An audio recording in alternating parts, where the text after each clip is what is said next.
Thumbs up. Ready to go? Thumbs up. Hey, Let's go. Hello, and welcome to the Zombieland Retro. This is going to be the shortest ever Geekverse Retro. Shorter than Jackie Brown. Well, I mean, that at least you could put it in a row with other movies, whereas this is just... It's one movie. I remember when I was watching it, I was like, this is such a strange movie to do a retro for, because I feel like it's not really like, I don't know, it's not quite like a theme of like, I don't know, like if you do the Tarantino retro, like obviously we're just doing those movies, but this one it just seems like it's just a comedy. Like it's nothing. It's like if we were to retro like Pineapple Express or something. Like it just felt like kind of out there and random. I've always wondered what a full-on comedy retro, like what would you even really talk about? At least this one has some other stuff going on. Like it's not super on the nose with the comedy, I guess. A little more like subtle, but I remember when I first watched this movie, I remember it being like a lot more like action or like kind of like a zombie movie with the comedy elements, but like watching it now, it totally just like all like the action, like I feel like the people are never really in peril. Like it's always just like, okay, well they're gonna make it through. It's pretty just, like video gamey almost. Yeah, it's that was quite an intro. Anyway, I'm I'm the Adam Hartcaster, Dylan Musk, joined by I'm the Nanaimo. Nanaimo. I like that. Yeah, I was thinking about that too. Go ahead. I'll just be West Side Kirkland. West Side. Yeah, I was thinking about it because all of them, except for I think Wichita, like their names are the capital of the state, right? Mm-hmm. So if I was thinking about that, all of us would be Victoria, which that's lame. I don't know if that fits super well, does it? Yeah. Like Vancouver still doesn't really feel like a name. I think the name Kelowna would be pretty nice. Yeah. So. I'm not actually a Kelowna. I feel like West Side would maybe has some implications to it. West Side. A guy in the wasteland. Hey, I'm West Side. West Side. Yeah, we're doing this in honor of Zombieland 2. I guess Zombieland Double Tap. It's not 2 isn't in the title, is it? It's just Zombieland Double Tap because that would be kind of redundant. Yeah, which comes out I don't know, third week of October, something like that. This is if you're on Patreon, you're listening to this possibly a month or so in advance. If you're on the news feed, then this is probably about 2 weeks before the movie comes out. I want to say this is coming out. I don't know what is there to plug. Joker review probably is the week after this comes out on the main feed. Tune into our 24-hour stream the first week of November. I think that's November 2nd is the Saturday there. Mm-hmm. We have a ton of game reviews coming up, some movie reviews. It's gonna be fun. It's gonna be a fun fall. A fun fall. End of the year. End of the best year yet. Yeah, as a wise man once said. Mm-hmm. And so I think that you might be thinking, why Zombieland? Why are you guys doing a retro? This is very weird. And I would completely agree. Now the reason we're doing this is because when we post a lot of movie trailers on our Facebook page, as we do, just to keep you all informed. Go check out our Facebook page. And the Zombieland trailer exploded. It is our biggest social media post of all time by like hundreds of thousands. That's like crazy.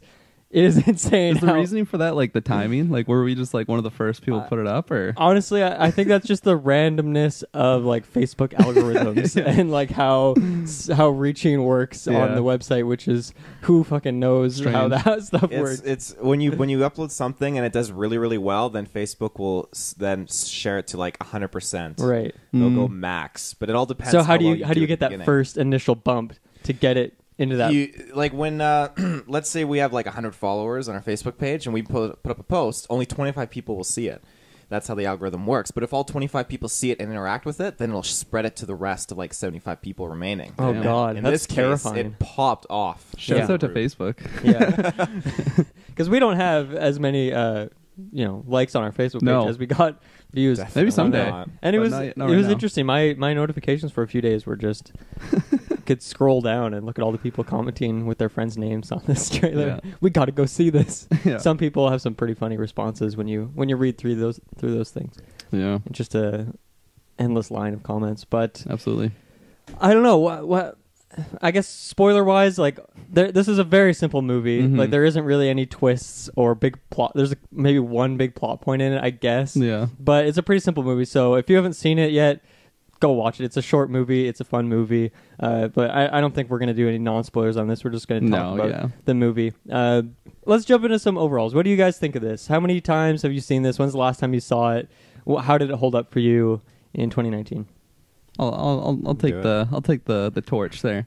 Yeah, I remember when this first came out. I think I was in high school. Maybe not. Maybe do you know the specific year? 2010, isn't it? It was around a decade ago, so that sounds about right. Okay, so 2010. I wouldn't have been in high school yet, so I probably wouldn't have been able to see this in theater. So I saw it shortly after at some point, and I remember just absolutely falling in love with it. I thought it was just like the comedy was just so on point with me, and I feel like maybe it was just like a shock factor that I didn't really know what I was getting into. Like maybe I thought it was more of like a Dawn of the Dead movie, but like right. I don't know. You take some of those. It's more like Shaun of the Dead. Yeah, exactly. And like I don't know if I had seen like Jesse Eisenberg in like anything. 2009. Before. So it is a decade old as of hot damn whenever it came out, but this year at least. Yeah, I remember just being impressed that like Woody Harrelson, like Emma Stone was in it. I don't think I knew who Jesse Eisenberg was before this movie. But I just remember being really impressed with him. I don't know. I just really liked his like awkward type humor. Mm-hmm. Reminded me a bit of like a Superbad type character, right. like Michael Cera. And no, I just loved it. I loved like the little rules that they had set up on it. Yeah, I guess for no spoilers, but like the Bill Murray character, like the introduction of that, I just thought that was great. Yeah. And I remember watching like a few times, maybe shortly afterwards, but it's definitely been like almost a decade probably since I've seen this movie. Like probably like at least 7 years since the last time. And I don't know, it just seems like a little outdated for me like nowadays. I don't know if I just have like higher expectations, especially now that we've like been doing this podcast. I've been like maybe a little bit more critical of like movies and like looking at it on like that, I don't know, that perspective. But yeah, it just seemed like, I don't know, like there was parts that just weren't really exciting. It was just like they're going to another place, and then like some of the comedy that they'd be doing, it just didn't really hit home with me the most. And yeah, like since I already knew how the movie ended, I don't know, maybe that's another factor why I just wasn't fully engaged in it like I used to be. But yeah, I just remember feeling like a little, I don't know, a little weird watching this, being like, I don't know, I don't want like the second one to be like a reskin of this, like what Anchorman 2 was, like what Zoolander 2 was. I haven't seen it, but that's what I hear. Yeah. So I'm a little worried going into Zombieland 2. But who knows? They could always surprise us and just we'll talk about that trailer at the end and okay. what we think they're going to do with it. But so yeah, overall, I don't know. I don't know. It's kind of neutral. I am pretty neutral because I do have good memories of watching this movie, but like I don't know. I'm not inclined to rewatch it again like fairly anytime soon. So I'm glad I have it under my belt going into Zombieland 2 or Double Tap. I almost called it 2. Sorry, Zombieland fans. I wonder how long the second one will be at least, because this movie's like a clean hour and a half or so, or even length. hour 20 or something, which I feel like was pretty much the norm back like 10 years ago. But now movies seem to be like so long. Speaking of it, Chapter 2. Speaking of fucking 3 hours. Taylor, where do you land on this one?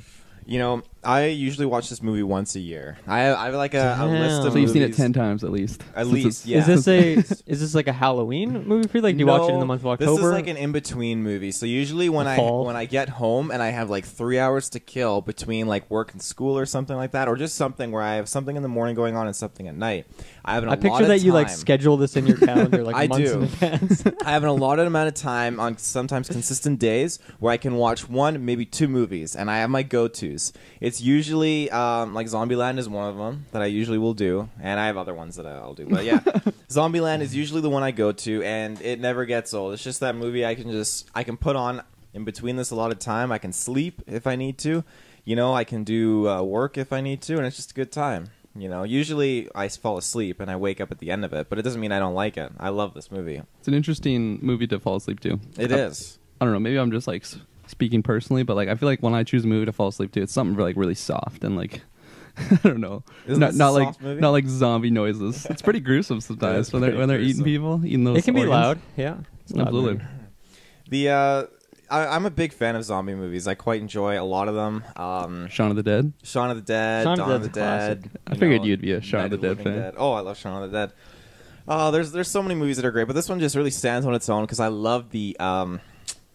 It's not, you can't really say breaking like the fourth wall, but it's just kind of like the narration, I guess, and that kind of aesthetic that they go for, where this guy. Jesse Eisenberg is talking. It's like almost fourth wall. Almost fourth wall, yeah. 3.5 Pretty unique. It is unique. And that's kind of what really, chives well with me with this, is because I just really enjoy how he's talking about the rules and everything. Yeah. I love it when he's like, zombie kill of the week goes to Sister Margaret or something I do like that stuff, yeah. That stuff is just, it's so cool. It makes it very one of a kind for a zombie movie. And I hope more of that is in the second one. Yeah. Because this movie did it so well. I never saw this movie in theaters, and to this day, I will regret it for the rest of my life. Damn. But what if they do a double feature for the new one? Would you go? I would go. Yeah. 100%. I would go. I think that'd be an easier one to swallow because Yeah. it is. I mean, at least the runtime of this one's quite a bit shorter, so that'd be tangible. I think it's together they'd be less than it chapter 2. It would. Yeah, probably would be. I think it's funny because a lot of people, it has been 10 years, and I think 10 years is, a good waiting time to get people hyped for your sequel, like Avatar. You think so? Because I feel like I forgot about this movie. Yeah, but then I feel like there's a sweet spot of maybe like 5 years where it's like it's still relevant. Yeah. But people, they waited 10 years, and now people are popping off, They're like, wow, this movie's actually happening. Doesn't it happen for, Okay, but there's a difference between people popping off on Facebook page and people popping off at the theater. I wonder if all of those million or more people are going to go to the theater and see this movie. That's what I don't know. Well, that'll, might beat Endgame if all 1 million people go, That's impressive. Off our one page. Yeah. But I think that... I don't even remember what I was just talking about. That's too bad. Do you have any other points, or do you want me to take over? I just go for it.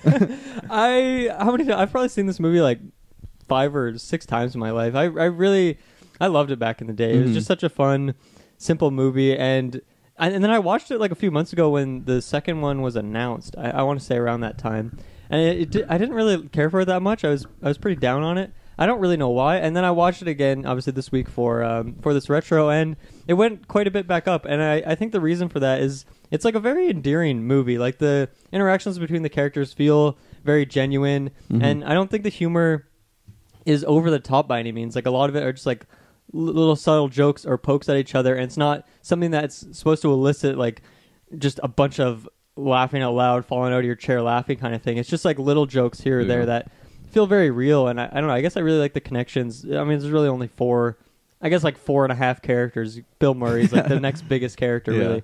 But the connections between the 4 of them it's just like fun. It's just like nice scenes, nice dialogue. But the thing is that it is a very, very simple movie. There isn't really anything to break down plot wise. Like there isn't really a plot. It's just like they're going, they get stopped, they team up, and they go to another place. So it's very, very simple. But I don't think that's a problem necessarily. I am kind of worried about the second one. We'll talk about that later. But I don't know. This is it's a fun movie. And I like the rules, and I like the zombie kill of the weeks. I think that element of it that is like almost fourth wall breaking is kind of interesting and unique almost, especially like unique 10 years ago. I feel like it was a very special movie at the time. No, yeah, for sure. I agree with that. I feel like I think that's why I get a little worrisome going into like the second movie, because I just imagine it being like very similar themes that they're trying to like resurface. Like, oh, the fans really like this part of the movie on what we did for this. Let's just do it again. But like, I feel like nowadays, like you got to do something, I don't know, special or new, different, to really stand out, like, as opposed to just being like a write-off.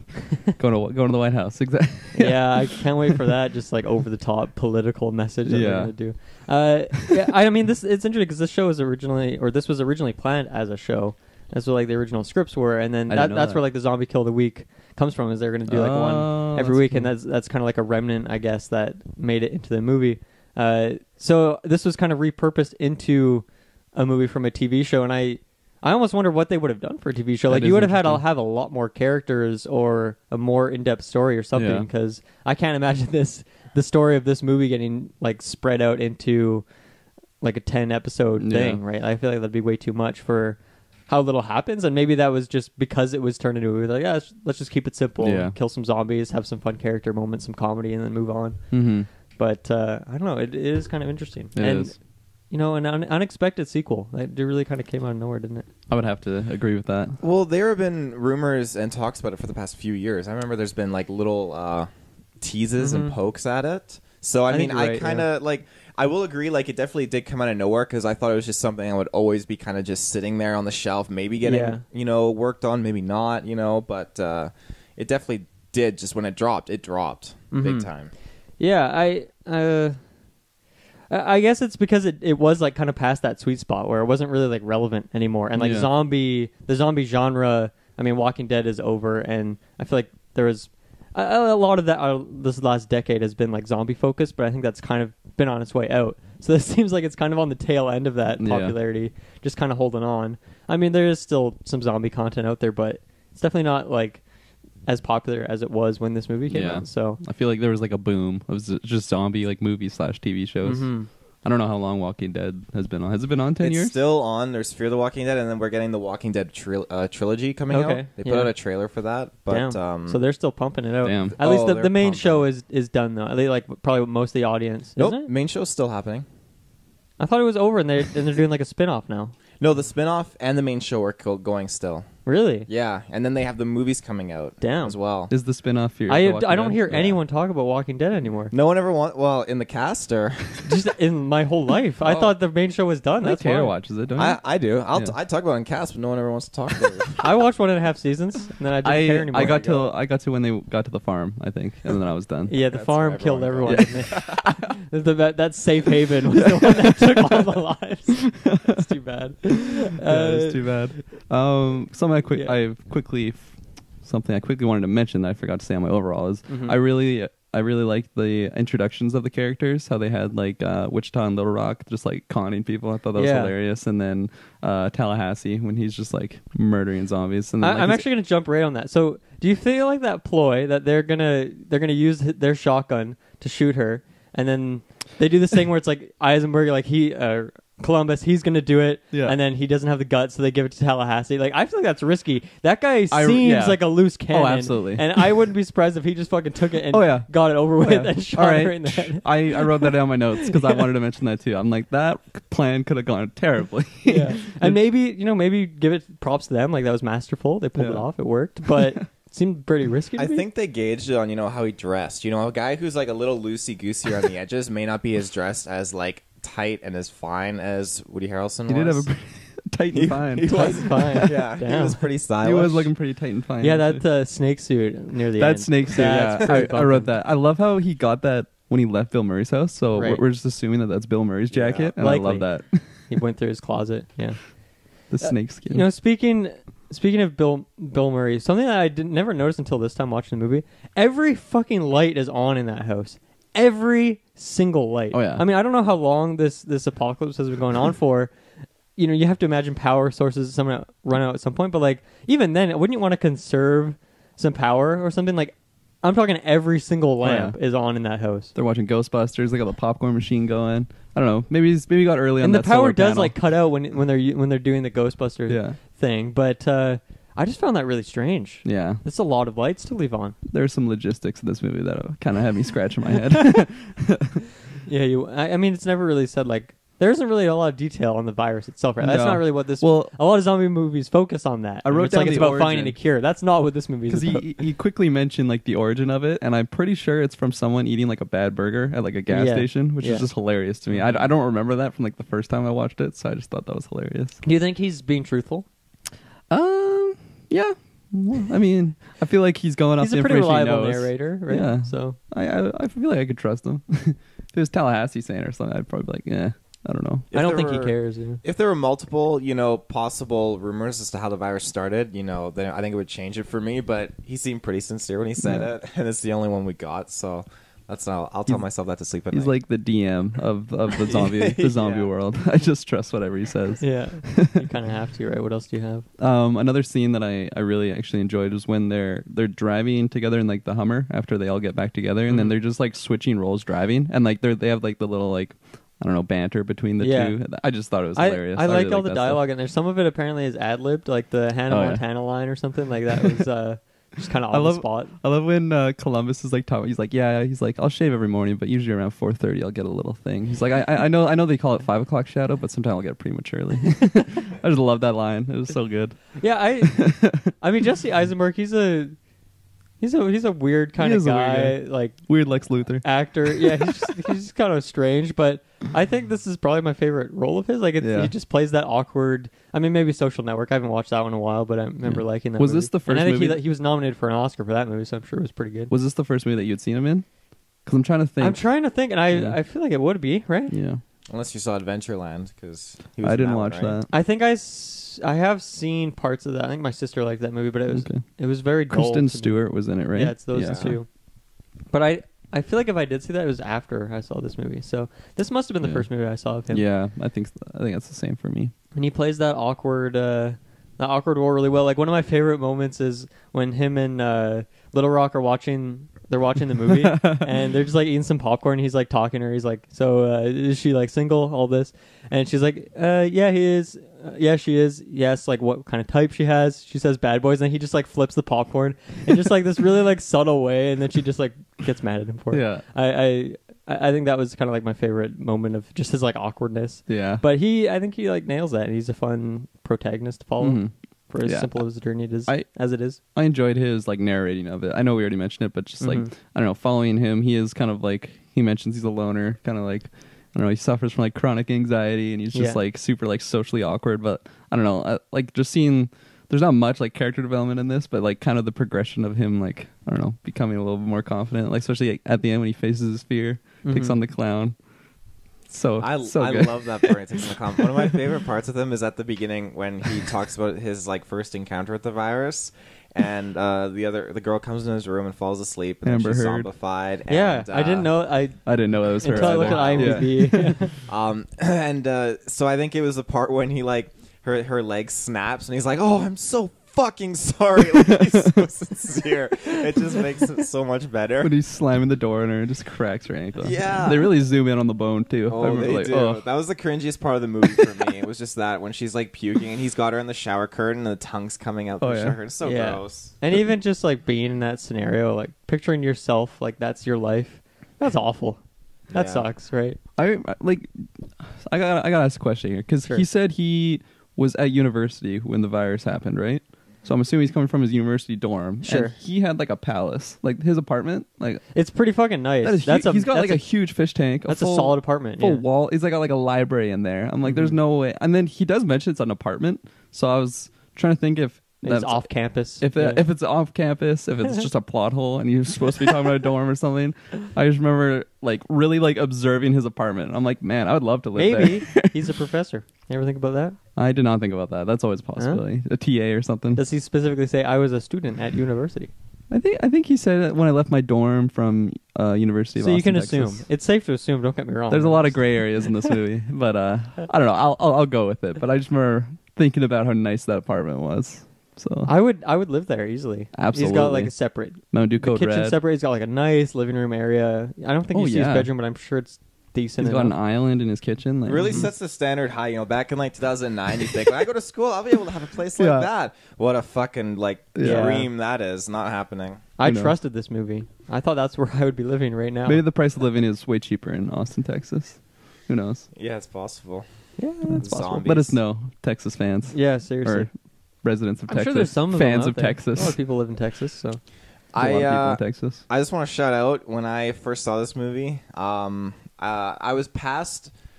What were you past? I was in between like my crush stage of like liking. I can't remember, like from our free anniversary cast. Remember, there's that lady. I said her name. Sky High. Yeah. I can't remember her name right now because I'm not in that phase anymore. Like my crush has moved on to Kate Beckinsale. It was before the Kate Beckinsale phase, and it's like Emma Stone looks gorgeous in this movie. She's very dark tones, and I remember like I feel like there's maybe some fake tan going on. She looks a little orange. It looks pretty splotchy, honestly. She looks a little like in different lighting, but she looks like her hair is very dark. She's got nice bangs. I do like her bangs. The eyeliner. And the eyeliner. She's so like, and then like dressed in like all black. I like the attire. It's a pretty solid look. Definitely. Mm-hmm. Yeah. Shouts out to Emma Stone. I mean, Columbus has just a very classic like college goer look, I guess. Like he's got like Mark Zuckerberg look. Yes, he looks like Mark Zuckerberg.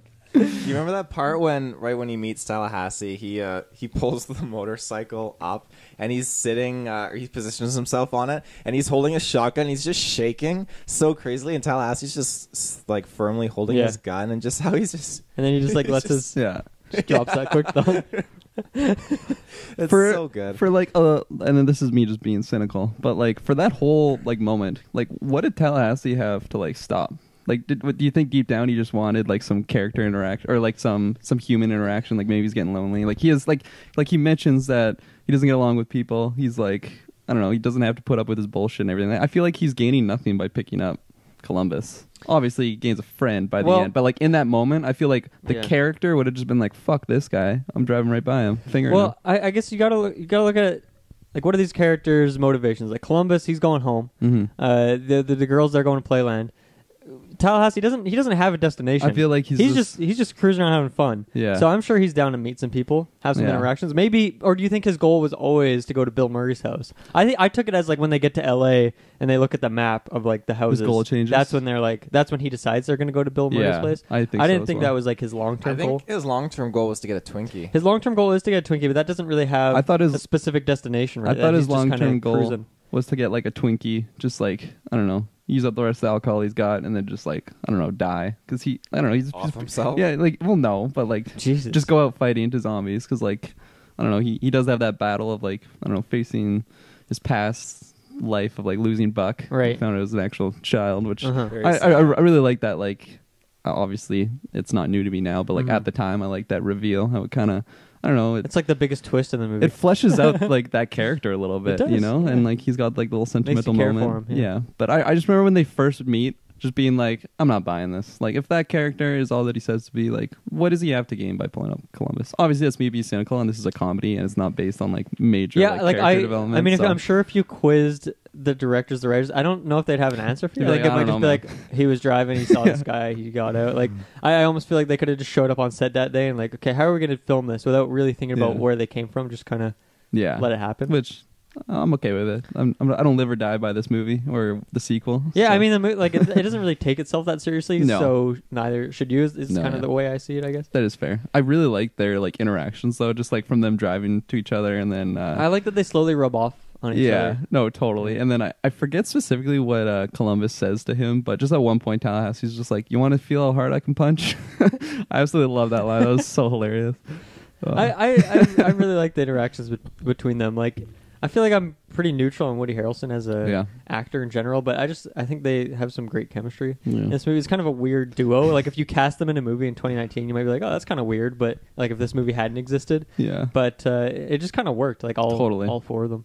I really, Tallahassee was probably like my favorite character out of all of them. Just, I don't know, his lines were like the funniest. I feel he just doesn't give a fuck. Just over the top. Yeah, totally over the top. A classic tailored little badass character. It's funny because this movie came out like a decade ago, and I'm like, man, he looks pretty old. And then thinking about like him playing Carnage in like the next Venom, I'm like, holy man, this guy's like literally 100 years old. So let's go. Yeah, but that's like, they're casting these heroes and villains like older actors, which is great. Like Black Panther, Chadwick. Yeah, I thought like I was like 78 years old. I thought like I was like 27 by the time Black Panther comes out. Yeah, he's gonna be like 78. I can't believe how old that guy actually is. Like, I mean, good for him because he looks so young. He looked great. Because what is he? He's like late 40s. I wish I looked like that. And I'm 20 something. I don't even know anymore. Okay, here's a question for Tallahassee. So they go into when all four of them are grouped up. They stop at like, I guess like a souvenir shop or something, and he like rings the bell. Does this thing where he waits outside, shoots a zombie in the side of the head, and then he asks if that's the zombie kill of the week. Like, does he seriously think that is worthy of zombie kill of the week? Yeah. Like, come on, man. Like, is his ego that big? That's a big stretch. Like, it was a nice shot. Like, the timing on that, he really had to use his audio ability pretty well to line that shot up. And what is the risk if he misses that shot? The zombie could potentially bite one of the other ones. I mean, they have big guns risk too, so maybe it's true. Like Columbus would probably react. He'd probably miss. I don't think that's any, like, obviously compared to the piano, it's like, there's not even a competition there. But I just feel like in general, like, that was a very basic kill. Yeah, and I agree. I don't think that's worthy of zombie kill of the week in any sense. I have a fairly like nitpick question on that one. What's that? I'll be the cynical of this entire cast, but how do they know what these kill of the weeks are? Like, they don't have internet, right? How do they know what's going on in the rest of the world? I think once again that's just the fourth wall element of the Fair show, enough. right? Oh yeah, okay. Probably like word of mouth too, because back east they say it's out west, and out west they say it's back east. I think you turned your mic off there for a second. But you quickly turned it back on. I heard the tail end of what you said. No, yeah, I'll totally just give in. And this is a comedy. I know they're not going for the realism factor, but I gotta ask these cynical questions. It's funny. I was watching this movie and I wasn't really nitpicking any of the plot because, like, I don't know, it just doesn't feel like something to be done. But when you bring it up, it's like, I don't think there really is an answer for that if you look at it as in like a traditional movie sense. But it ends up being kind of fine. That's why I'm here. I have a question for you guys. So, you guys know Mike White, the actor? He's in this movie. Mike White. He's in the movie twice, actually. So one, he's the oh yes, he's the one that they dupe the girl's dupe with the wedding ring And then the shenanigans. And then he's also Can a guy take a dumper in peace? Yeah. Does he die in that scene? I can't remember. Oh, I'm sure. assuming 'cause yeah. the zombie We don't came see in. it, but like we have. So is that? Do you guys think it's the same character, or do you think Yeah. it's just this the same I actor think so. doing two Same different roles? character. I think it's the same character Yeah. because he's dressed the same, I think, and then I think both are at the gas and gulp. So He's just in a bathroom, but Was- it could be right. well, yeah, okay. That like this is me kind of guessing here, Yeah. but I feel like he's in that same bathroom, and then I feel like that's the same bathroom that Columbus was at the beginning of the running movie around, because yeah. he's going to Cardio. he's going to open the door, and then he sees that someone's in there, and I believe it's Then- the same zombie. I could be Is wrong. it? Okay. I believe it is, but then again, So it could just be like Interesting. that. Could all be the same scene. Almost. I think so. And then thinking back, I think that's kind of cool how they play on the same like area, which would be kind of fun because Yeah. like it shows that Wichita and Little Rock have been there prior. So it's just You remind me of something I'm going to bring up after Dylan's question. No, go ahead. Don't forget I don't about think it. I had a question. A lot of people okay. forget things My when they want to question bring was, it up. my question was, is that the same guy? Oh, okay. I think it's the same guy. That's I would put money on. I it, like to think it honestly. is because Yeah. that's just a cool connecting moment. Yeah. I actually never noticed that he was in two scenes until too, like this time actually. watching, and I don't know why. Maybe I'm just more cognizant of him because he was recently on Survivor, so I just know He was on Survivor. he was on Was Survivor. there like a Wow. celebrity Survivor? No, thing? he was just he was. He's just not a on celebrity there. anymore? I forget what was the theme. It was like I think it was David versus Goliath, and he was like a Goliath. So just like He's some- Goliath. I would he's just have a- pictured him as David. Goliath in terms of just like a very like a successful Oh, okay. person who was like born into success or something. Mm. It was a very shitty theme. All Survivor themes are. This show is total. Anyway, Almost as dead as Walking Dead. It's I don't know. They're just pulling for ideas, but I think they're doing an all winners season next. So that's Ooh. for the first time ever. So that's pretty gonna be a fucking interesting. banger. My spoilers. Mike didn't win. He did pretty good though. Damn. He got like Mike fifth, I think, White. fifth or fourth. Is he related to third Shaun White? I think he is They actually. look a little similar. Mm-hmm. Anyways, I don't watch Survivor, so I can't. He's a cousin of Jack Black. You know? distant. What was your question? Or what were you gonna say? So at the very beginning, we see obviously our main character Columbus. He's filling up gas or whatever, and then he goes to the washroom and he's listing off all the rules, like cardio, seatbelts, check back seats, and stuff. How did that zombie hide in the back seat of his car? That is a big question. The zombie wouldn't have opened the door and closed it and got in the back because they're not that super smart. It's not are shown they? that they're that smart, but maybe there's like a certain breed. Because he They would had like the It's a intellectual special- burger, and that's what The intellectual. Well, that just means there is a The Beyond span of Meat. time where he. so why is he in the car? He doesn't eat meat. What's going on there? That means there's a span of time where Columbus was filling up his gas, and then he walked to the bathroom door, and between that gap of time, that zombie would have had to have snuck into the car. Unless Yeah. the zombie's been in the car longer, but then he would be disobeying his own rules. earlier. Exactly. So it doesn't. Maybe it was stack like his up. dad. He was just like in the back with him, and then he turned. Obviously, I'm grasping at straws here, and he very much contradicted his own rules by saying like, always check the back seat. Like, I don't know. On the other hand, Sometimes, he though, was running from zombies. That is so also a point in the movie, though. Sometimes rules are meant to be broken, though he doesn't have that realization yeah. until later. So I feel like, But yes, I remember seeing that, and I was totally just like, no, okay. I did I'll also let them think it have was a that. bit much when they go to after their car gets stolen and they go and find the new yellow Hummer, whatever it is. Then they check the back seat and there's just like a trough of guns. It's like, what the fuck? I know, That's yeah. pretty lucky. I was watching all that with these Shay, guns and I'm are like, here. man, the odds of that happening. I like the for middle rednecks. finger though. Yeah, that was That hilarious. was good. That was good. How does that happen too? Now, if you obviously you're a zombie, you lose both your hands. There was no blood left in that Hummer, and the door was closed. How'd the guy get out? Did the guy Did someone? It's a very good I don't think question. there's an answer to that question. Like he lost his hands. Like the zombie would have had to have eaten his whole body, or like he lost his hands. He left, and then did someone close the door behind him? Like there's no logical Maybe the wind. explanation for that. Maybe The it was wind. open and then the wind Good closed gust it. of wind. You know, I never actually thought about it in a realistic Me sense. neither. And now that you mention it, you are completely right. Like that Yeah. doesn't really make No, Doesn't make absolutely any not. I'm sense. trying to picture the logistics of it, and I mean, I can't. They're like death gripped on that studio. They were. too. This is also something that is like really, really bothers me. and but then he's again, just shooting around. That's what bothers me. I hate that he's just pumping through ammo like that. Enjoy It just the little bothers things. me. Enjoy the little things. in I most get that. zombie movies, I feel like they're pretty like, I don't know, reserved on their ammunition and Yeah. stuff. But this You one, have you to didn't be. give a fuck. There's no thought in this movie like how much ammo they have left. I mean, Yeah. actually, I guess it does come up at the end. Columbus, he runs out of shells Yeah. that he is keeping in a Ziploc bag, which I'll talk about that a bit later. Actually, in the He had what? Sorry, I think I missed that. he had shotgun. He kept his shotgun shells Oh, in, yes, in a okay. Ziploc bag.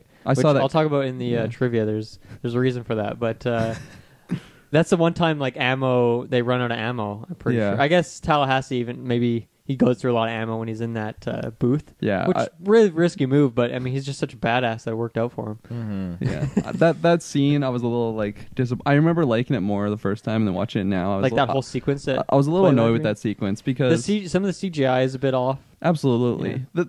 There's a few moments where like I don't know, zombies just get taken out by like something that hits them, and like the CGI is so janky. But like when then again, I don't know what that thing is called. The carnival ride. At Vancouver Playland, it's called the Enterprise, and when it hits them, they just like. Oh yeah. Yeah, they just get like deleted off the scene. Yeah, it was very like bad video game. Oh, totally. Animation. But like, I'll take that with a grain of salt because it is a decade ago, when this movie came out. But really, there isn't a ton of CGI in this movie. Most of it is like makeup on zombies, which I prefer, obviously, instead of just masses of CGI zombies. Exactly. But like the original orcs from like Lord of the Rings, like the actual like what would you call it? Like makeup, I guess. Mm-hmm. Practical effects. Yeah, it looks so good. But just getting back to that one sequence that I was kind of had a problem with, it just seemed like so like lackluster from what I remember. Like it was like slow mo, and I don't even remember what the song was, but it was just like a light song. It wasn't like a super like intense badass moment, and like it didn't really like focus too much on Tallahassee actually like trying to like survive in the booth. Obviously, this whole movie hasn't really been about like survival. It's mostly just like a comedy, and like our heroes will make it through. Like maybe not Bill Murray, but that's all right because he's not really in this movie too much. Yeah. But like just that one moment, I remember it just being like a final showdown, him and all the zombies, and then like it doesn't even show him like getting out of it. Just at the end, he's like on top. He's like, oh yeah, I'm unscratched and all that stuff. Yeah. Obviously, it's me just being a little nitpicky on this one, but that's just once again like there isn't really much care for the plot. No, yeah. In this movie from like the directors. Yeah. The people making this movie. But did you feel like Columbus taking out the clown was a bit anticlimactic? Or is that like the point, do you think? Because he hits him twice. It's very quick. And they like build it up as like he's overcoming this fear. Yeah. And it's just very fast. It was very fast. Is that fast. intentional?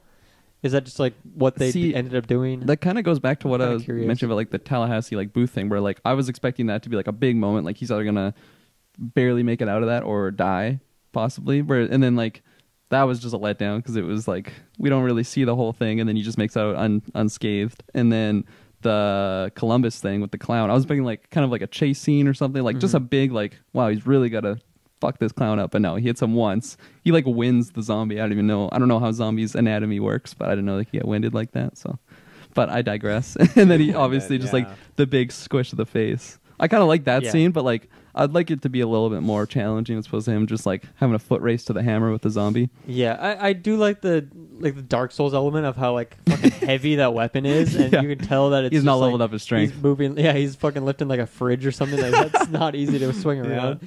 Because I mean, those things are kind of heavy, I think, but I didn't think it would be that. Like it looked like it was incredibly heavy. Absolutely. Over the top heavy. It did. I didn't necessarily mind that. I really enjoyed. I got one point that I'm gonna make. It's my favorite part of the whole movie. Nice. But I love when Tallahassee also is like riding on the little roller coaster thing, and he's just laughing as he's zooming down and like shooting the zombies. That was really funny. But I love it so much because like I would never do this. I mean, maybe if I was in this situation, I could accidentally do it. I'm sure that Jesse Eisenberg, it was just complete accident that he did this when he goes into the haunted house and the zombies go into, and he's walking, he's getting scared.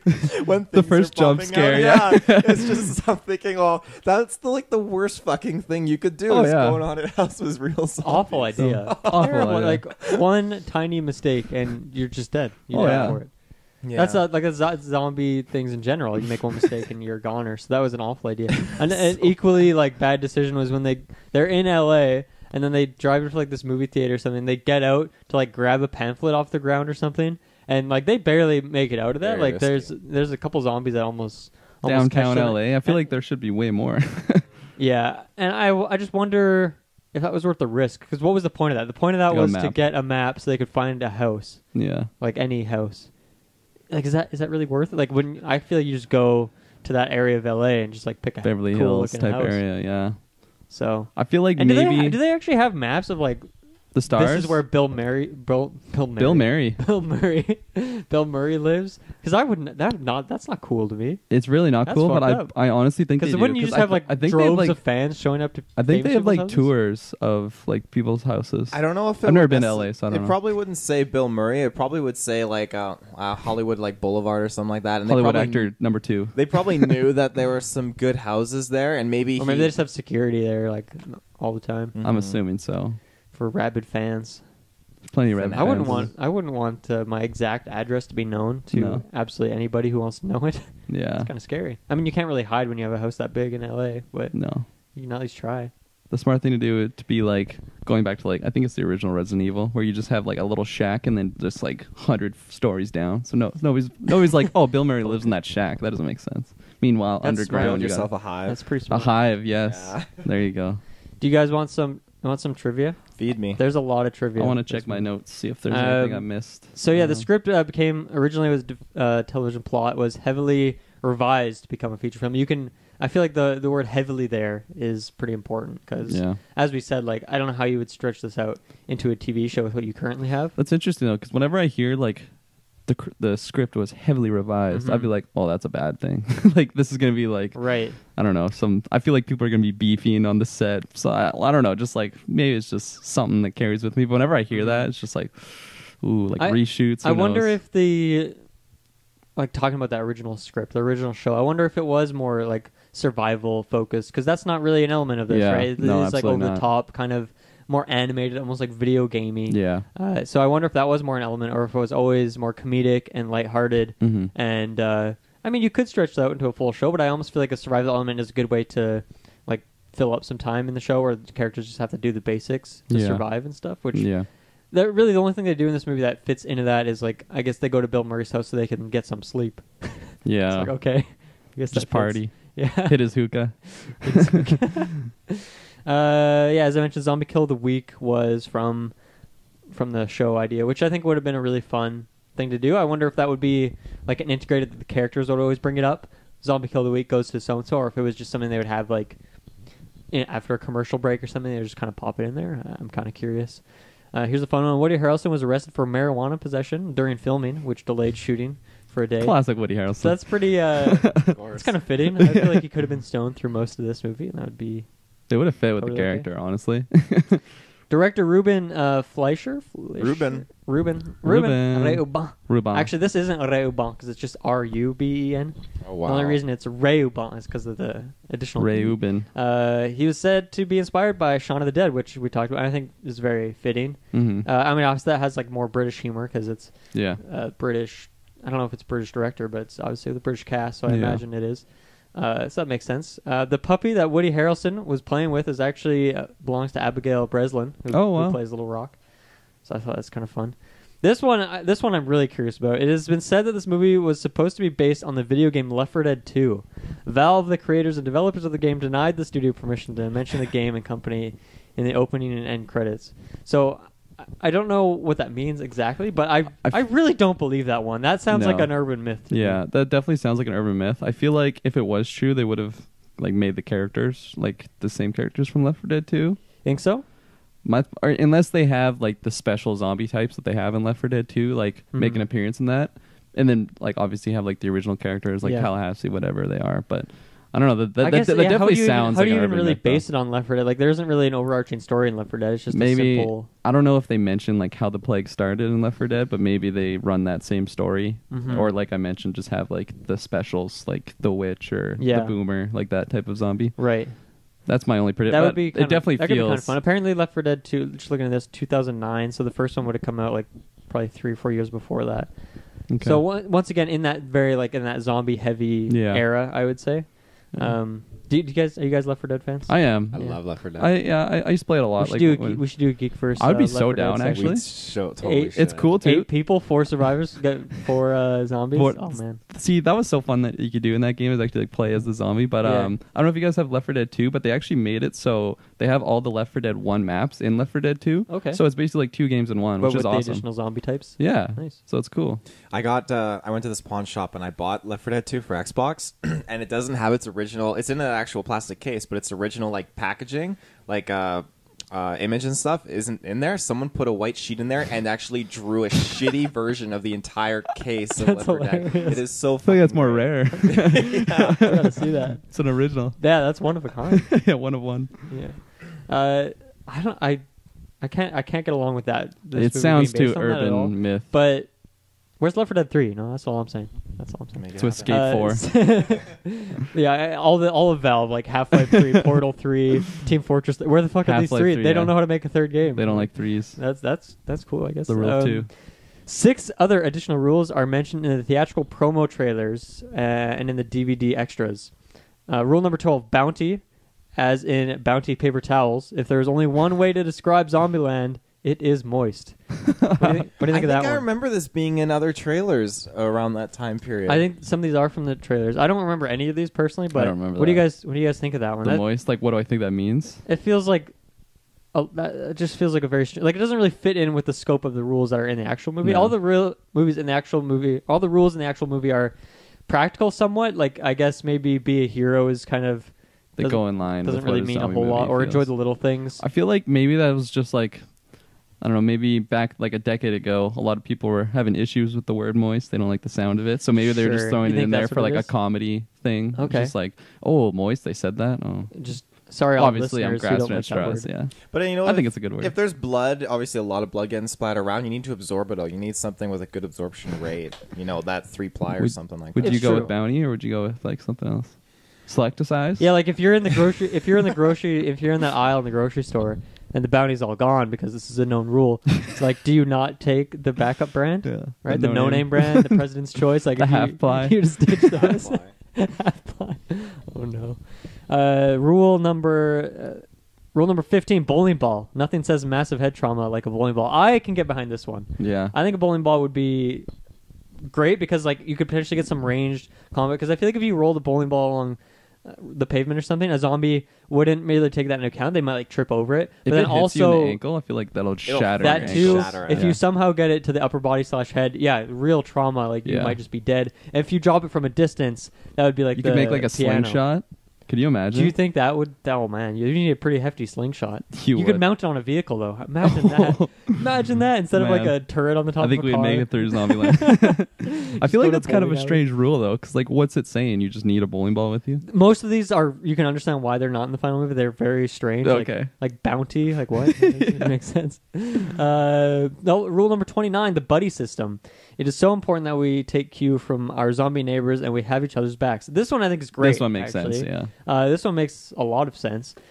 Now, it's kind of double-sided because, you know, if your buddy gets taken out, then get a new buddy. They could turn right into an enemy just like that. You gotta get rid of them. So it's kind of risky. But, no, I think this one could have been in the movie, especially because there's 2 sets of buddies that kind of eventually pair up. Could have made sense. I feel like that would have been a rule that he comes up with like later when he like meets his new friends, because at the beginning he's saying like travel light but like not necessarily your cargo, like just stay like, I don't know, look out for yourself. Small party, yeah. But I feel like it would have been one of those kind of like some rules are meant to be broken, he like changes, or no, sorry, when he does enjoy the little things, like he makes a new rule. I feel like that would have been the same situation.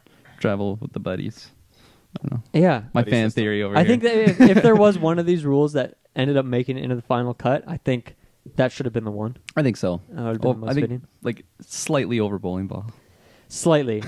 You know, in realm with the bowling ball, and this is rule number 6. So this is the 6th rule that he made. Cast iron skillet. Zombie takes one of these to the head, he ain't getting up. Is that deservative number 6? Should that be the 6th thing you write down? I mean, I guess maybe if you're in your house writing these rules, like he's in his apartment, maybe that's like the 6th.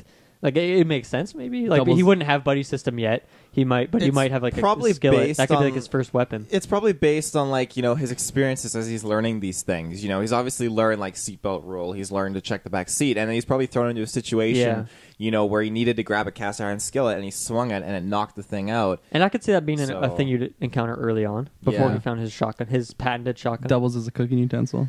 That too. Probably want to sanitize it though. You probably just infect yourself with zombie plague. Well, at least if you hit them with the bottom end. Yeah. Right. If it's a solid skillet, maybe they're separated. I would still clean it probably, but can you really guarantee to get anything clean in Zombieland? That's what you gotta ask yourself. Gotta have bounty with you. Gotta have bounty.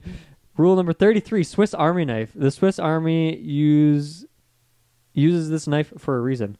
So that one, Yeah, right. I guess it makes sense, but like, It's not something I would necessarily take with me into Zombieland. Really? I mean, I feel like a pocket knife or something, just something I good think to have. I think you definitely have it. Like I think you have a belt with the basics on there, and I think that's definitely one of them. It's just useful in so many situations, obviously, and I think that's deserving of a rule. Well, I don't even know. I don't know. Is that like strict rule? I think it could be. Like, is that something that is mandatory? I feel like it's like you wouldn't write like wear shoes. I feel like you wouldn't add that into the rule, but like it kind of goes without saying. So like I don't know, have a pocket knife, have a gun. Like you don't need to make a rule for that. Bring but, like, a change of underwear. Yeah. At least with an army knife, like there's no. He literally shits his pants. There's in no this movie hold up. too, Like which you might have a gun, but you might run out of ammo or something. You might be able not find that ammo type. See, but with the Swiss Army knife, it's never going to treat you wrong. See, I feel even like if one or two of the tools break, you still got like 7 of that them. is true. You got a fork in there. You got Knives are pretty small You on can use it Swiss with your Army skillet. blades, though. They're pretty tiny. Right, but it also it's a multi-tool, right? Yeah. It does a bunch of little things. It does a bunch of little things to a decent degree. To a very decent degree. Yeah. No more. Which we take those for how small it is. I feel like a good rule would have been like carry like a melee with you, so that if you're right, cast iron skillet, I'm talking baseball so bat. if you run out of ammo, you pull out your samurai sword, your katana. Katana. Yeah.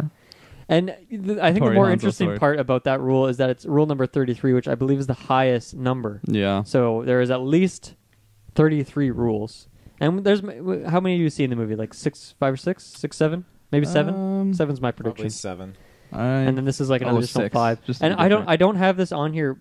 I must have forgot to copy paste it, but there was one about a Ziploc bags. I can't remember what it was, but that was one of the rules. I'm pretty sure it was in the movie. Yeah, I think I missed that one. Not in the movie. In like the trailers.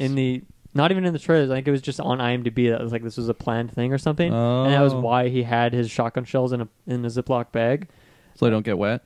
I guess that makes sense. I can't remember what it was, but I'm sure it was related to bounty in terms of moistness. There's probably some relation there. Yeah, It's very humid. You don't want your for some shotgun reason. shells to get moist. No, That's the absolutely last not. thing you want.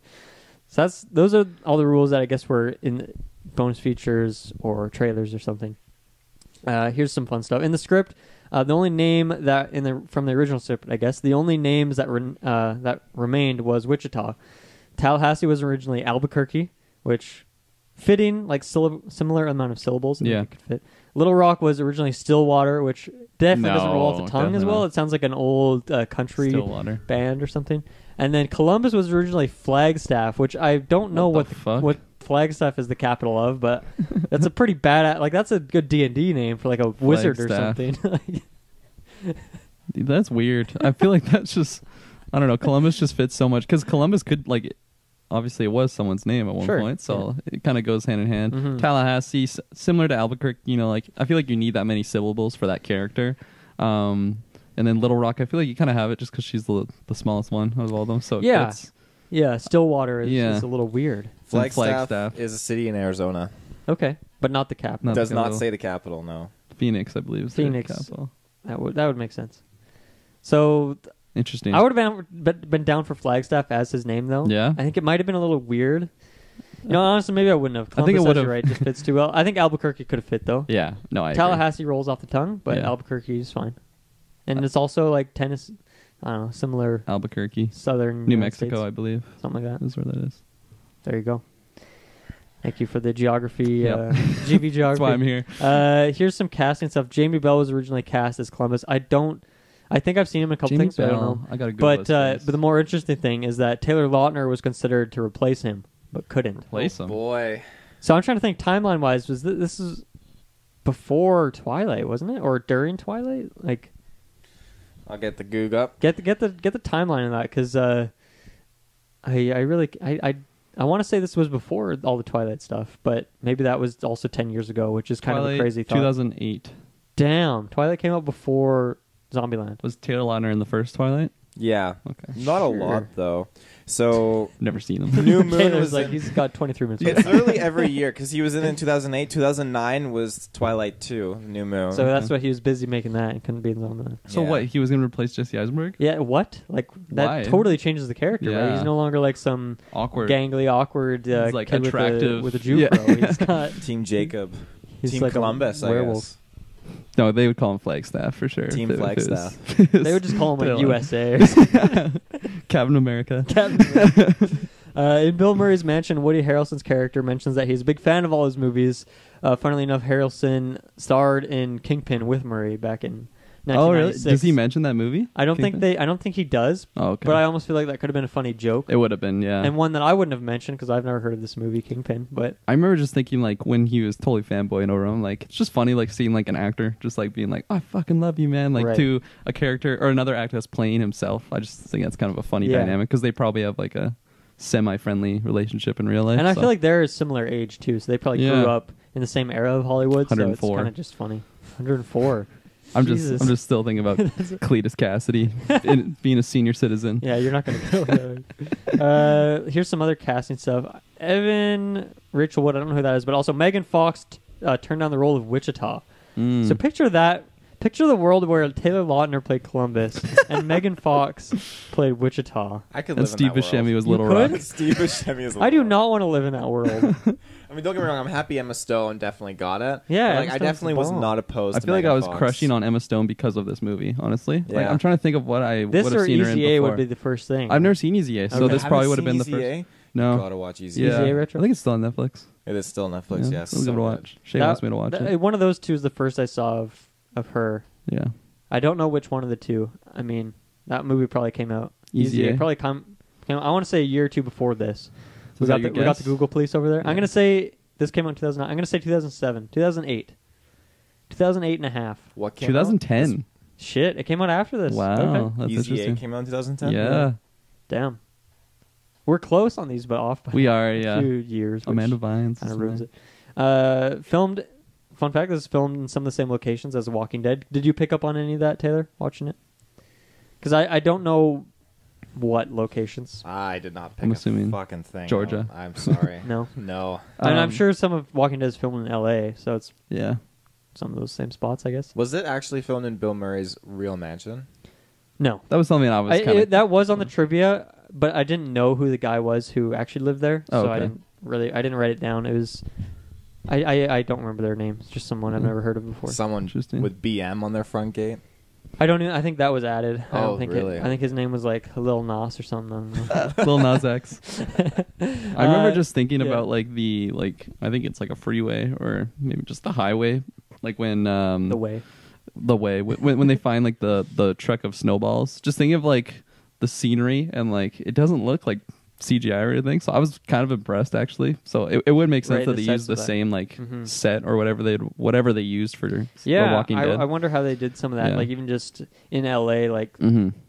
I imagine renting out a city block like Yeah. that in the heart of LA is pretty expensive. To Oh do. yeah, It can be done. absolutely. But you look at like Reservoir Dogs, they rent out like some discount street in the middle of nowhere for like half a scene. Yeah. I mean, it's a pretty short scene in this movie as well, but that's like a known location that like Yeah. I think it's a movie They theater. couldn't even there. block off the traffic. Yeah. But All no, those people are actually fans. Who are like, yeah. Emma Stone. But I just remember like actually like really trying to like see if I could tell if it was like CGI in like the far distance, but like it looked really good, and I was pretty impressed with that. The bad CGI is mostly just with the zombies. Yeah, I think Honestly, so. it's really only one scene in the Pacific Playland sequence. Yeah. where there's some little janky CGI. The there. Executioner or whatever it's called. No, what do you say it was? The Enterprise. The Enterprise. Is this The called- Executioner. That'd be a bad name for a ride. but accurate in Zombieland. They could rename it. Here's the last fun fact I got for you here. Then this one's pretty fucking weird, but unadjusted for inflation, this is the second highest grossing movie in the U.S. that begins with the letter Z. It's a very interesting fact. After Zootopia, 2016. So I don't know. I can't off the top of my head. I can't really picture other movies that start with Z. Zoolander. Okay, so better than Zoolander. I almost one. said Z for Zendetta. Z for Zendaya. My brain's still a little Zendaya. For wonky. Zendaya. For Zendaya, hey, I'd watch that movie. Damn. Oh, I'm trying to man. think. Yeah, that's Shows to Zootopia. I guess we're taking number one, but like shows to this movie for being number two. I mean, maybe I don't know how fierce the competition is for movies that start with Z. Do you think someone's like making a movie out there and starts with like an X? They're like, we'll be the best movie that starts with an X. Triple X That's what we're with going the- after. We don't need Oscars. Yeah. We're going for the They number one want, grossing. They just want any record like whatsoever. Yeah. You can do that. Yeah. The highest grossing movie Starts that with a hashtag like or something. 6 or something. Yeah. I know there's a movie out there called I think it's Z-Nami.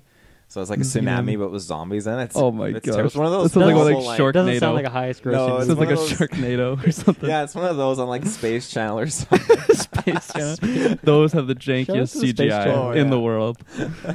I do want to shout out in the intro when he's going over the rules and stuff. I thought it was funny how he's like, of course, the obvious, people to go first were the fatties. Yeah. I feel bad for them. Oh, I laughed so hard ever since. Yeah. I like how like a lot of the zombies that they interact with are just fat people too. I don't know if that's offensive me saying it, but like they probably did it on purpose because they said the first people to go obviously were the fatties, so it was just hilarious. But is that all your trivia? That's all. Well, there was more, but I picked out the most fun ones. And there was a lot list on there, honestly. That's pretty wild. That was my short list, and it still had like 10 things on there. So. I'm glad you mentioned at the beginning because I forgot to mention, but like the little intro scene when it's Hell's Bells by Metallica and it's like the slow-mo with like just the different scene of zombies. I love that. It just looks so nice. Specifically, I think it's the firefighters like putting out the fire and there's like a fire zombie that's just like about to tackle one of them. It looks so good. And the slow-mo scene. I found a way to open it. There's like a stripper one. That was hilarious. With the nipple tassels. Yeah. I like that Scarface one. Yeah. That guy. I remember like even like to this day I'm just like, what the like how is that guy in this situation? Like, are they shooting a film or something? Like he's just literally just like James Bond or something and just got an AK-47. Yeah, maybe it was when it all started. Yeah, who knows? Because there's really no timeline in this movie of like how long ago, right? That is a good. You have to imagine it's been months. I don't think it's been a year yet. I just assumed it was a few weeks because the power's still on. Power and stuff would turn off after I think that's half a year. I think that's a plot hole, though. I think that's a plot hole. Probably a big plot hole. Yeah, but I guess if that's all we have to go, I just thinking if like they're talking about Columbus being like burned to the ground and stuff. Like, I mean, I don't think that's literal. I don't think the whole city is in flames like hell. But I imagine it's been a few months. I would say 4 to 5 months. I was gonna say 6. But it definitely would not take long for the world to fall apart in this scenario. No. It would be pretty quick. I think so. Another thing I want to shout out is I get a kick out of when he's talking about the seatbelt rule and that woman's driving her van and the zombie kids are banging on it. And there's like a bumper sticker like "I love kids" or whatever. Pretty creepy. Those girls are fucking like they did a good job on the makeup of all the zombies in this movie. So shouts out to them. Yeah, they look gruesome. I hope that all the zombies in the new one are. It's just like the Hobbit. They're all CGI. I hope they are practical. I'd be so disappointed. Here's a question for you guys. So, what scares you guys more, adult zombies or kid zombies? Kid zombies. Yeah, kid zombies, I would say so. I mean, from like a physical standpoint, obviously the adult zombies can run. They can cover more ground quickly and probably have more strength, but it's just creepy as fuck, right? Oh, yeah. Like if you're talking like creep factor, kids. If you're talking what do I think is going to cause more damage, obviously it's going to be adults, but maybe the kids could sneak up on you more. Who knows? Oh, yeah. I just picture like packs of them for some like a pack like all fours. Yeah. Just like daycare gets out. And it's like... I picture like what was that movie? It was like the Angel movie where it's like angels versus I forgot what it's called. But there's like a scene with like a grandma that like crawls. Legion, thank you. That movie's fucking creepy. When she crawls on the roof, holy shit! I just picture like little kids crawling around everywhere. I don't know if they gain like wall climbing abilities. If you guys want a good zombie movie with kids, watch Cooties. It's where only kids can get infected by a zombie virus, and the teachers are trapped in school, and the students are all little kids, and they're trying to. It's sounds like a teacher's nightmare. Like if I was a teacher, I feel like that'd be my worst nightmare. Like kids are creepy enough as is. Creepy. But yeah, no, that's a good question because I feel like I'd almost be more reluctant to like fight back to a kid because like.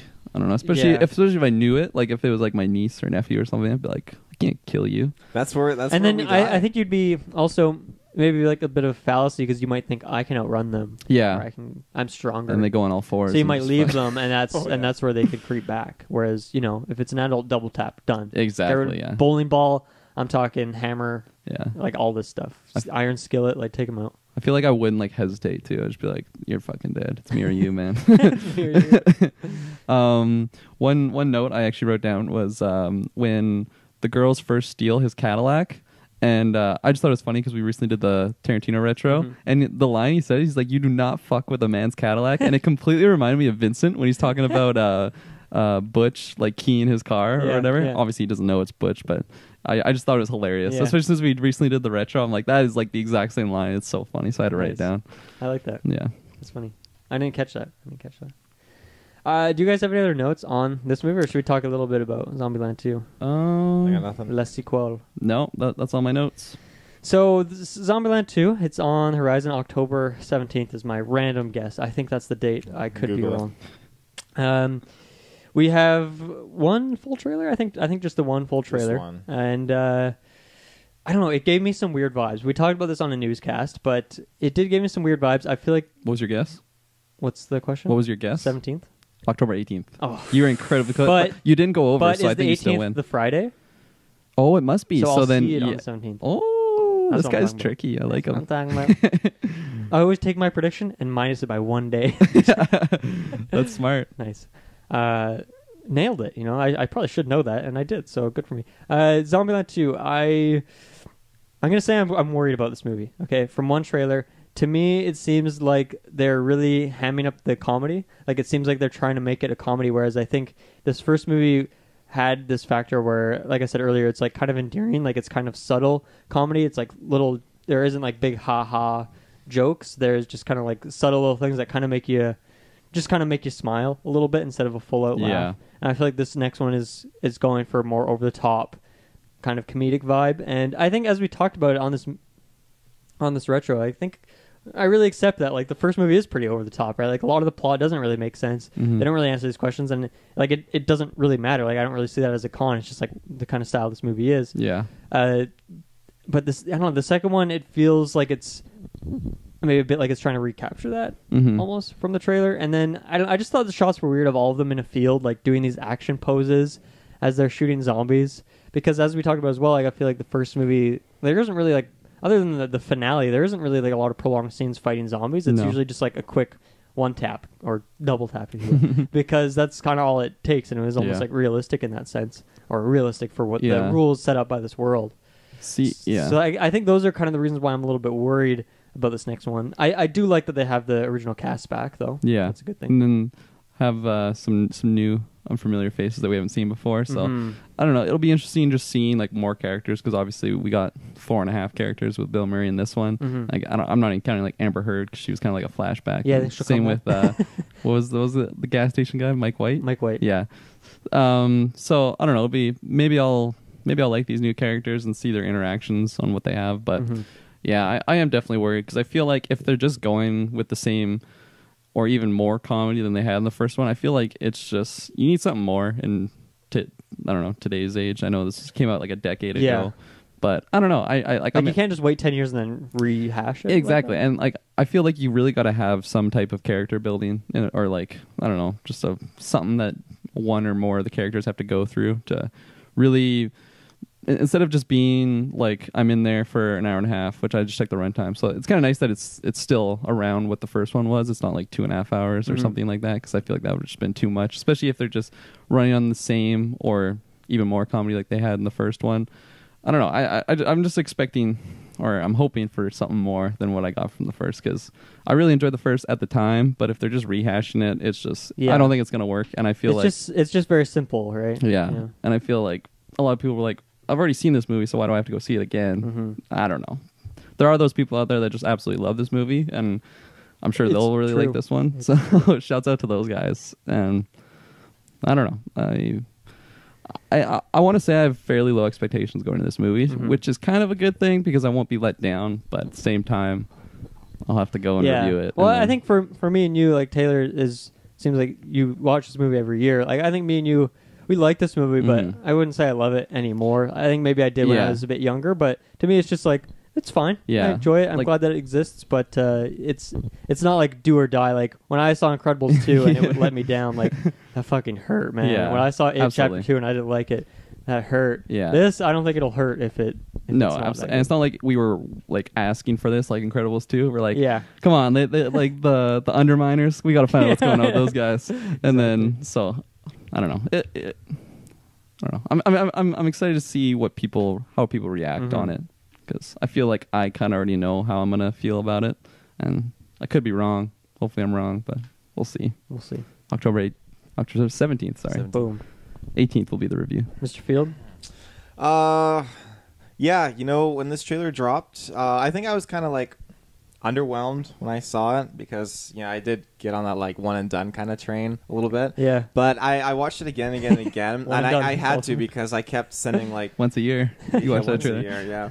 I keep getting notifications, when people were liking the trailer, so I kept going back to the page and I'd watch it again. And I'm like, it's getting better. It's getting better. And eventually, I just like, this isn't. I don't think it's going to be too bad. I feel like for some reason they're going for this kind of thing where we want you to be high when you watch our movie because I think you'll enjoy it more. A stoner flick sort of thing. Yeah. Okay. But it's definitely a genre. That now whole with kind more of legalization of marijuana than 10 years ago. Sure. That is true. This kind of film, it definitely falls in the category of other things like Superbad and Pineapple Express, and This Is the End. Those kind of movies that came out a while ago that all kind of like they were a hit then, but I mean you don't really see them popping off now. It's kind of like taking the back Those movies burner. still have a special place in my heart. They do. Yeah. But I mean, if those were to release today, I feel like they'd be received differently. I think they picked the right time to come out, and I feel like this movie, it should have come out a lot. Like if this came out 5 years ago, I think it would have been very. Well, different. even just naturally, for us, how old we are. Like these movies came out when we were in middle school, high school, and it just like that humor fit where we were in our level of maturity at the time. And I think maybe part of it because they hold up is that nostalgia, but maybe I think there is a lot of good comedy throughout these movies as well. So yeah, some quotes that came out of it. Not up or shut up. I know I've said that at least a few times throughout the years. I got a couple questions for you guys. Ooh. Predictions almost for the Q&A. second one. Let's go. Do you think any of the main cast is going to die in the second one? Yes. If so, who? Woody Harrelson. 100%. 100% agree or 100% disagree? You'll have to wait and see. Is just him? That's it? I think so. The only death? I mean, I feel like maybe a new character that they introduced might die. That but blonde-haired chick that's in the movie that's like flirting with the Jesse bimbo Eisenberg. sort of girl. Yeah. She might. Okay. I could see her. I could see that being like a rehash of 406, where she comes back as a zombie and like has a scene with Eisenberg, and that could be kind of funny, I guess. Yeah. How about this? How about Wichita and Columbus? Both die. What's the deal with them? No, not death. Are they both die? Both die. Are they together? Are they not together? They're definitely Do they get together? Do they break up? Yeah, they gotta. I feel like they gotta at least carry on from what they're going on in the first movie. What style? Do they start? They're together. What in style? Movie? What position? Or is that what you're asking? I'm talking about position. Yeah, let's go. Zanzibar. Zanzibar. Are they together at the start of the movie? Do they get together, or do they start and then break up?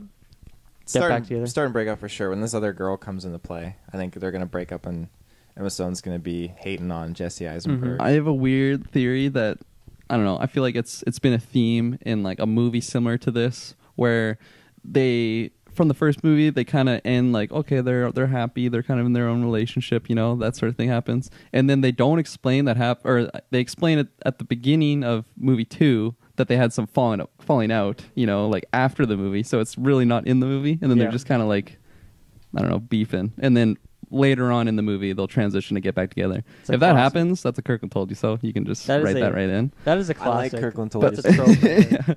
But I feel like I don't know, it's just a theme that I've seen in multiple movies, and similar to a quality of a movie like this will be, I don't know, not necessarily like a drama, it's just like a comedy. It doesn't really matter, like it's not big heart-wrenching story or anything, it's just pretty simple. So I feel like, I don't know, taking themes from movies I've seen similar, that's my prediction. I think that's a pretty good prediction. Yeah. I think it's pretty safe, honestly. Okay. Thank you. I'll agree with that. I'll follow up on that prediction, but I'm going to change one thing and say that Emma Stone dies in this movie. Ooh. I think they're going to kill her off. She's like the new Sean Bean, dies in Spider-Man 2. Yeah, she's just dying. I think it's the only thing that she's actually dead. Sean Bean's died and everything. I can't remember. That's gonna be my prediction. I don't know what else to predict because do you think? I think it'll be a simple movie. Do you think Tallahassee will die as well, or just Emma Stone? No, I think he's gonna live. I'm gonna predict just Emma Stone. What if? Okay, never mind. I was gonna do a dark prediction that Buck comes back or and Emma he has Stone to murder Columbus. him with like a baseball bat. But really? Hopefully that doesn't happen because that was a pretty cute little kid and he's probably like 45. That would now. be. I feel like that'd be a big plot hole, possibly. But how come? In what way? Well, I guess how much time has passed, right? There has been some time because Little Rock has leveled up. She's a few years older, right? She is a few. I mean, some would say 10 years older. So, yeah, is it like 10 years have passed in Zombieland? I don't think so, right? They just say it's been like 2 months, but she's like literally 10 years older. Yeah. That would be so hilarious. Like, what do you think? time jump wise, what do you predict? Because this is what I'm wondering for Buck. Like, if Buck were to come back, would it be a baby still? Do zombies age? That is a good question. question. They don't age normally because they decay, right? They slowly rot. But we don't know the rules in this universe. That's zombies. true. I'm willing to say it'll be 2 years, maybe 3. 2 years? Yeah. And so because she's 12 in the first. So you think she's going to be 14 now? I think 15. she's like 18. So she was 12. So 6 years at least. The actress is 18. Is what you're saying? No, she's older than that. In this movie, like her character. She's 12, I thought. She's supposed to be 12 in Zombieland 2? Are you serious? Zombieland 1. Okay. So in Zombieland 2, I'm saying her age will probably be around 18. Oh, okay. So she'll be an adult. 6 years have passed. I'll say, to be safe, I'll just say at least 5. Am I allowed to do that prediction? Sure. You can't. Well, because in the trailer, she's kind of like hooking up with that other guy or something. Or, I mean, maybe they are. The weed man. The weed man. The weed zombie. What do you think? What do you think, Dylan? I feel like I don't know. There's so many implications if you say 5 years have passed. That means these characters have been together for 5 years and are still together, and nothing went wrong, and they've built 5 years. Like if Columbus and Wichita are together in the second movie, that means they've been together for like 5 years, probably. Oh yeah. Like that's there's some big implications there. Someone said this movie should have came out 5 years ago. God, what is my prediction? I'm gonna predict 3 years. 3 years difference. So you said 2, right? I'll stay. I said 2 or 3, but I'll stay with 2 years. Okay. Sorry, I stole your three. answer, but more declarative. I got at least 5. Okay. I guess 5 is kind of a jump, but so none of us I'm think going it's to going stick to to be the my 10 guns. years, the accurate 10 years. I wanted to, but I just feel like that's a little too ridiculous. I don't know how they would have wrote that off, like as a writing standpoint. So, but do they care? Also, that is I a don't see. think they care. I think it's the same director behind the. It is Ruben, or not Ruben, but Ruben in the director's chair. Ruben. I got a prediction for you guys. Sure. So, the spicy. production budget of the first one was $23.6 million, and it made over $60.8 million in 17 Good for days. I think my bad. prediction is that Double Tap is going to be the new second highest grossing movie of all time, starting with the letter Z. Movie? Yeah, I think it's going to beat out the first movie and be the second But not highest Zootopia? Z-started letter movie of all time, under Zootopia. What do you guys think? Interesting. I disagree. I don't think it's going to do better than Zombieland. You think it'll 1. make less than 60 million? I think the budget's going to be way higher for this movie, and I think it's not going to. Are make we as much adjusting money. for inflation? Because Because that list was unadjusted for inflation as well. Sure. What do you think? I think the first one will. I think it's bigger, the first one. Yeah. But I think I don't know my inflation numbers. See, So I wonder, even if it's like if this one is half as big, does that mean it still is more successful than the first one? Like I don't know how. I don't know. I don't know the ratios there, but I want to say that the first one will have like more ticket sales, if you will. Yeah. Like more people will have gone to see the first one than this one. I feel like when the first one first came out, like a lot of people weren't like overly hyped to see it from like the trailers. It was mostly like their friends saw it, and then they're like, "You gotta see this movie; it's hilarious." And they're like, "Holy crap!" Yeah, it was like kind of surprising how good it was. Whereas this one, it's like, "Oh man, I just feel they're like doing the same thing that more in Anchorman the 2 did big or something." Zombie popularity sphere. That is true. Left 4 Dead 1 and 2 had just come out. I feel like Shaun of the Dead was Yeah. within 5 years of this movie, I want to say. Well, you also got to think like an R-rated zombie comedy. I feel like that's not. I don't know. Obviously, it doesn't draw in a big audience that it could if it was like PG-13 or something, because just more people can see it. But What is the movie rated? R. Definitely are. Yeah. Yeah. I can't find the budget for Zombieland Double Tap, but it does say filming began January 14th, 2019 and finished on March 15th, 2019. So this is like 2 months of filming.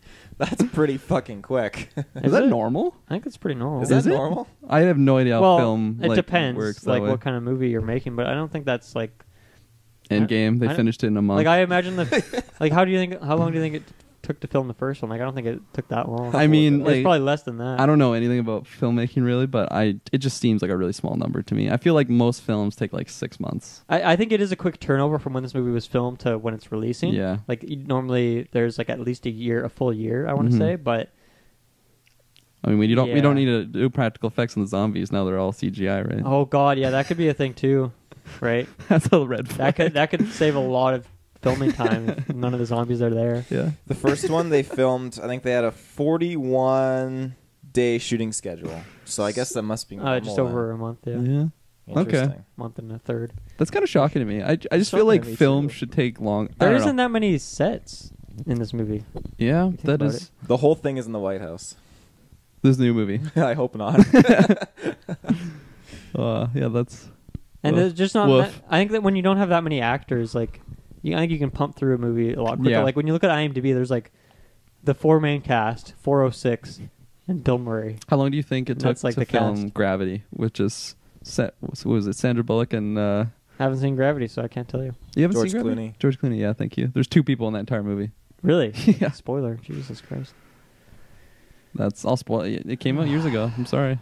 We're past. There's literally no one else in the entire movie. like Not there's- even in like an opening There's scene. people. set. No, it's not. It's literally just the 2 of them. And Yeah. then there's like people on a mic. Spike the mic. It's probably just the director. The director, Ruben Fleischer. But yeah, It's it's an interesting movie for that aspect of it only Okay. being 2 people. well, we'll retro that one. Have you seen it? Some other day. I saw it a long time ago. I remember explosions and stuff. Yo. It's a pretty good movie actually. Like it's kind of a mind trip when you watch it.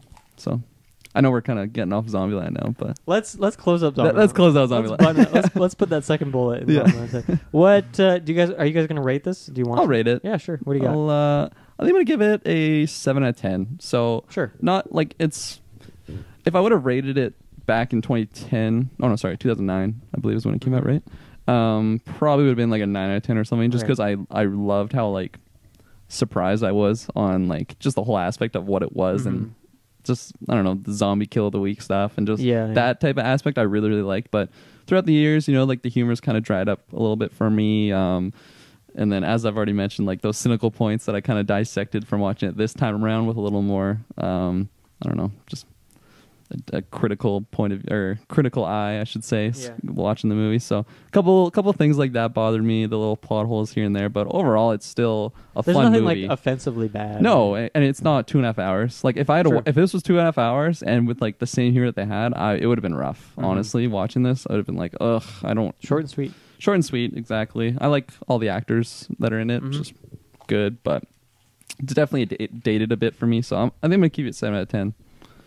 I would watch it again, but give it some time. Not once a Right. year, but Not once a year, for example. for example. Well, Mr. Once a Year, what are you going to give it? Mr. Once a year. You've seen it 10 times now? Does At that mean it least. gets 10 out of 10? Probably least. more. I mean, it honestly might be like once every 7 months. Oh, okay. I mean, I can't. 7 once a months, year. so- Yeah. It's just so easy to put on. I mean, It is. I actually would agree with that. It Yeah. is easy to put on. It is, absolutely. you don't have to get invested. It's not a huge into it. investment. It's simple. Like you don't have to pay attention. No, not at all. You can go make a quesadilla. You can come back. It's still going. Quesadilla? A quesadilla. Case of the D. A quesadilla. I liked how you said A it. quesadilla. Quesadilla. Anything. Any sort of Mexican cuisine. You can go make.